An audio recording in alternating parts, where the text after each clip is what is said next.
નમસ્કાર મિત્રો, જાપાનના પૂર્વ ભાગમાં રવિવારે વહેલી સવારે 5.9ની તીવ્રતાનો ભૂકંપ આવ્યો હતો. ભૂકંપના આંચકા ટોક્યો સહિત આસપાસના અનેક વિસ્તારોમાં અનુભવાયા હતા. 4 પ્રાંતમાં કુલ 23 લોકો ઇજાગ્રસ્ત થયા છે. જોકે મોટા ભાગના લોકો સામાન્ય ઇજા થઈ છે. ભૂકંપ બાદ સુનામીનો કોઈ ખતરો નથી.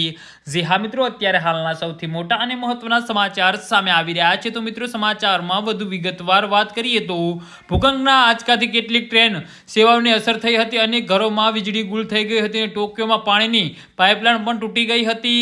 જાપાનની હવામાન એજન્સી અનુસાર ભૂકંપ દક્ષિણ ઇબારાકી પ્રાંતમાં આવ્યો હતો અને તેનું કેન્દ્રબિંદુ જમીનથી લગભગ 70 કિલોમીટરની નીચે હતો. આ વિસ્તારમાં જાપાનના એવા વિસ્તારોમાં સામેલ છે જ્યાં વારંવાર ભૂકંપના આંચકા આવતા રહે છે અને અમેરિકન જીઓલોજી સર્વેના ભૂકંપની પ્રાથમિકતા તીવ્રતા 5.8 માપવામાં આવી હતી. જી હા મિત્રો, તો આના વિશે તમારું શું કહેવું છે તો નીચે અમારી કમેન્ટ બોક્સમાં જરૂરથી જણાવજો અને અમારી યુટ્યુબ ચેનલને સબસ્ક્રાઇબ કરવાની ભૂલતા નહીં. ધન્યવાદ.